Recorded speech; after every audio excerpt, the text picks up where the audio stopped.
Morning प्यारे बच्चों, कैसे हैं बेटा आप सब? आप सब बहुत अच्छे होंगे। तो बेटा आज हम पढ़ेंगे जो हमारा चैप्टर 13 है, कुछ नए मन भावन खेल। इसका हमने पढ़ा था बेटा, आपको बताया था मैंने कि खेल 3 प्रकार के होते हैं, जलीय खेल, स्थलीय खेल और हवाई खेल। ठीक है, जो जल पे खेले जाते हैं वे जलीय खेल कहलाते हैं। जो स्थल पर, स्थल का मतलब जो धरती पर खेले जाने वाले खेल होते हैं वो कौन से खेल होते हैं? स्थलीय खेल होते हैं। और जो हवा में खेले जाते हैं वो हवाई खेल होते हैं।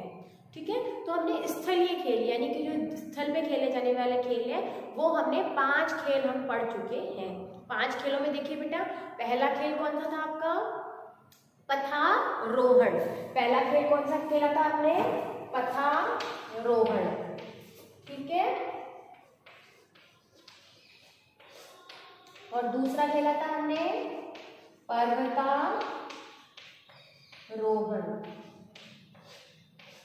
ठीक है, उसके बाद बेटा हमने तीसरा खेल हमने पढ़ा था पर्वतारोहण, पथारोहण, स्कीइंग।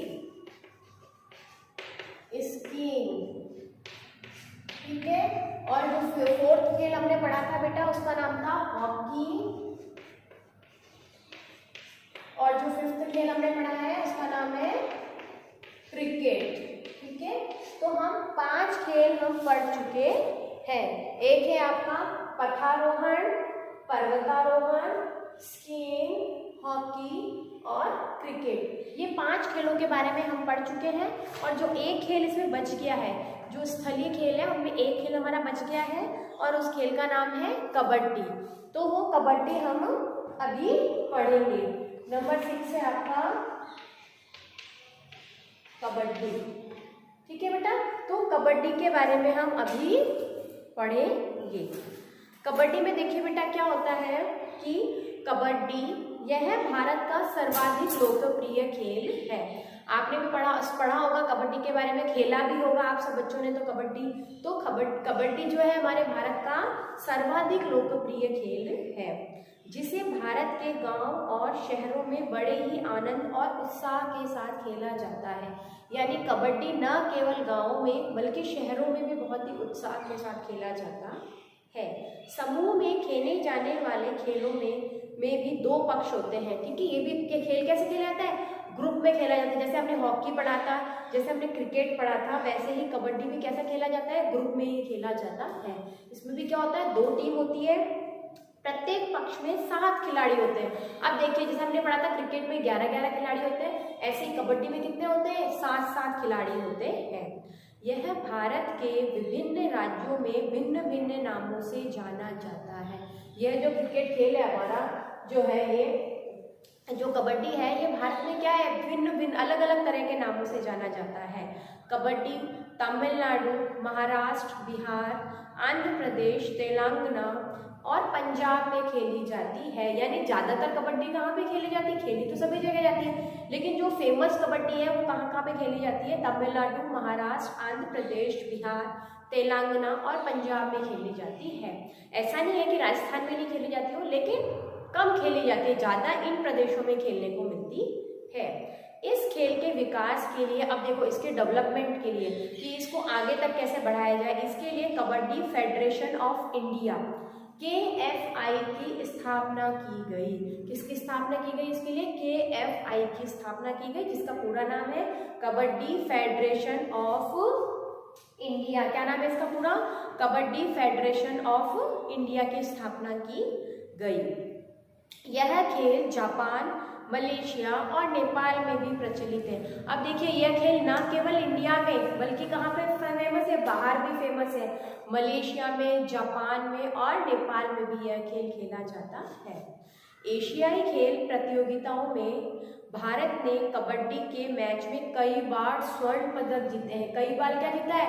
स्वर्ण पदक। स्वर्ण पदक का मतलब गोल्ड मेडल भी जीता है एशियाई खेल प्रतियोगिताओं में। ठीक है, जो हमारे जो एशिया है उसमें अंदर जो होते हैं हमारे कॉम्पिटिशन्स होते हैं, उसके अंदर भारत ने कबड्डी में क्या किया है? कई बार गोल्ड मेडल भी जीते हैं। अब देखिए बेटा, ये सारे जो खेल हमने पढ़े थे, पथारोहण, पर्वतारोहण, स्कीइंग, हॉकी, क्रिकेट और कबड्डी, ये तो सारे कैसे खेलते हैं, स्थलीय खेलते हैं। अब हम कौन से खेलों के बारे में पढ़ने जा रहे हैं, जलीय खेलों के बारे में, जो कि मैंने आपको पहले ही बताया जलीय खेल जल में खेले जाते हैं। अब जलीय खेलों के बारे में हम पढ़ेंगे।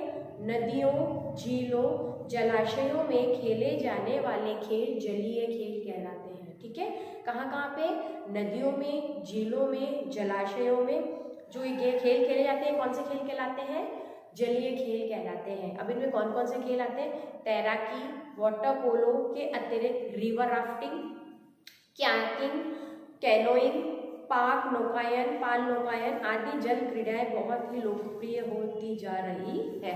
अब देखिए बाकी ये सब क्या होती है, जल क्रीड़ाएं होती है, यानी आपको बोट में बैठना होता है और पानी में से निकलते हैं हम तो बहुत ही हमें खुशी मिलती है। ये सारी क्या होती है, जल क्रीड़ाएं होती है। ये आजकल बहुत ही ज़्यादा लोकप्रिय होती जा रही है। ठीक है, तो हम एक एक करके इनको समझेंगे। सबसे पहला है आपका वाटर पोलो। अब हम देखेंगे वाटर पोलो खेल के अंदर क्या होता है। तो झीलों में तैरते हुए हाथ से गेंद को मारकर खेले जाने वाला खेल वाटर पोलो कहलाता है। ठीक है, क्या करना है इसमें, झील में तैरते हुए, झीलों में हमको तैरना है और हाथ से गेंद को मारकर खेले जाने वाला खेल क्या कहलाता है, वाटर पोलो कहलाता है। भारत के कई आवासीय विद्यालयों में प्रशिक्षित खेल प्रशिक्षकों के संरक्षण में वाटर पोलो खेला जाता है। कई एक आवासीय विद्यालय, आवासीय का मतलब क्या होता है, मतलब हॉस्टल्स जो होते हैं ना, वहाँ पे ये खेल खेले जाते हैं, लेकिन किसके सामने, जो ट्रेनर होते हैं, जो टीचर ट्रेन करते हैं हमें, उन्हीं के सामने ये खेल खेला जाता है। विदेशों में भी इसका पर्याप्त प्रचलन है। इंडिया में ही नहीं, बाहर विदेश में भी ये खेल बहुत ज़्यादा खेला जाता है। इससे हाथ, पैर और शरीर के भीतरी अंगों की मांसपेशियों का समुचित व्यायाम हो जाता है। इससे देखिए हमारे जो हाथ होते हैं, जो हमारे पैर होते हैं और हमारी जो पूरी बॉडी की जो मांसपेशियां होती हैं, उनका क्या होता है, बहुत ही अच्छे से एक्सरसाइज होती है, बहुत ही व्यायाम करने में हमको सहायता मिलती है। तो देखिए ये खेल हमारे लिए बहुत ही अच्छा है। लेकिन ये किसके साथ में खेला जाता है, ट्रेनर के साथ में, है ना। हमारे साथ में कोई टीचर है जो कि ट्रेन टीचर है, उन्हीं के साथ में हम ये खेल खेल सकते हैं। तो झीलों में तैरते हुए क्या करना है, गेंद को मारना है और उससे खेले जाने वाला खेल ये है। हाथ से खेल बॉल को मारते हैं झील के अंदर, उसे हम बोलते हैं वाटर पोलो। ठीक है, नेक्स्ट है आपका बेटा राफ्टिंग। तो राफ्टिंग के बारे में आपने भी काफी सुना होगा, है ना। जो क्या कहते हैं उसको, जो पानी वाला एरिया होता है, बहुत ज्यादा जहाँ पानी होता है, पानी का बहाव बहुत तेज होता है। उत्तराखंड का जो एरिया है, कश्मीर का जो एरिया है, जहाँ पे कि हिमाचल से पानी जो है, हिमालय से पानी बह के आ रहा है, बहुत तेज रफ्तार में पानी आता है, वहाँ पे ये खेल खेलने को मिलता है। तो हम राफ्टिंग के बारे में देखेंगे। तो नदी की तीव्र धारा के प्रवाह की विपरीत दिशा में नाव चलाना एक साहसिक कार्य है।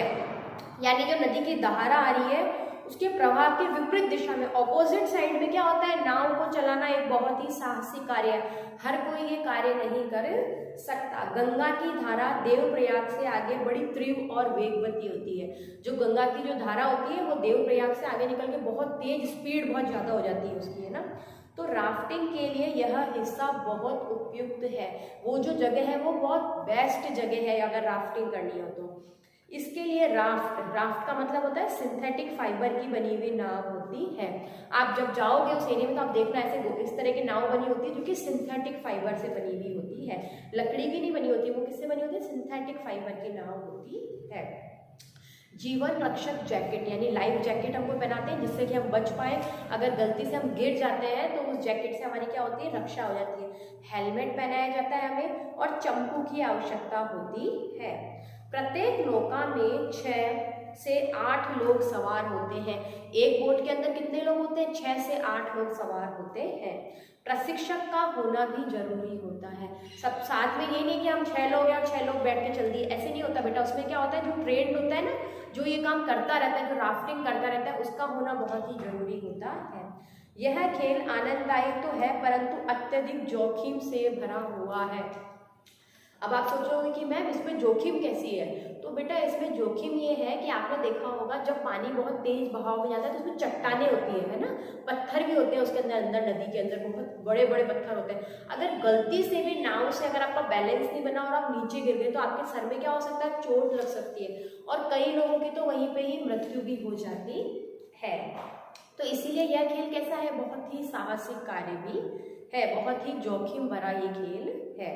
अमेरिका, यूरोप और ऑस्ट्रेलिया में यह खेल बहुत ही प्रचलित है।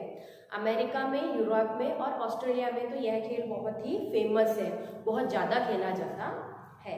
अब बेटा आपके थर्ड है इसमें क्याकिंग और कैनोइंग। क्याकिंग और कैनोइंग ये जल क्रीड़ा के लोकप्रिय खेल हैं। ये जो दोनों खेल हैं ये क्या है, बहुत ही लोकप्रिय खेल हैं। इन दोनों जल क्रीड़ाओं के बीच चालक या खिलाड़ी के बैठने की स्थिति में अंतर होता है। चालक कौन होता है, जो कि चलाता है, ठीक है, उसमें भी, और जो खिलाड़ी है जो खेल रहा है, उनके दोनों में चालों में क्या होता है, अंतर होता है। क्याकिंग में प्रयोग आने वाली नौकाएं सामने से ढकी हुई होती है। सामने से कैसी होती है, वो ढकी हुई होती है। क्याक नौकाएं कुछ नीची होती हैं, जबकि कैनोइंग के लिए नौकाएं में चालक ठीक पानी की ओर मुंह करके बैठता है। जहां से पानी आता है वहां की तरफ मुंह करके वह बैठता है। इसमें नौका को चलाने के लिए दोहरे ब्लेड वाले पैडल लगे होते हैं। पैडल जो कि पैरों से चलाए जाते हैं, जैसे साइकिल में पैडल होते हैं, ऐसे उसके अंदर दोहरे डबल ब्लेड वाले पैडल लगे होते हैं। जल क्रीड़ा में सुरक्षा के लिए जैकेट और हेलमेट पहनना आवश्यक होता है, क्योंकि अगर गलती से हम बोट से नीचे गिर गए, नाव से नीचे गिर गए, तो जैकेट क्या करेगी, हमारी रक्षा करेगी, और हेलमेट क्या करेगा, हमारे सर की रक्षा करेगा। तो कैनोइंग नदियों में खेली जाती है, जबकि क्याकिंग जलाशयों में खेला जाता है। ठीक है बेटा, नदी और जलाशयों में अंतर होता है। जलाशय को पोंड जिसे कहते हैं हमें ना, उससे जलाशय बोलते हैं, और नदी जो कि बहती ही रहती है। ठीक है, तो ये बेटा आज हमने पढ़े हैं आपके जलीय खेल, और जलीय खेल के अंदर water polo, rafting, kayaking and canoeing, ये 3 खेल आते हैं। अब नेक्स्ट हम पढ़ेंगे इसमें हवाई खेलों के बारे में कि कौन कौन से हवाई खेल होते हैं। तो बेटा आप सबको क्या करना है, जो मैंने आज पढ़ाए हैं जलीय खेल, इन तीनों खेलों को बहुत ही अच्छे से पढ़ना है, समझना है, और अगर कहीं भी कोई प्रॉब्लम आ रही है तो आप मुझसे लाइव क्लास में पूछ सकते हैं। ठीक है बेटा, thank you, have a nice day.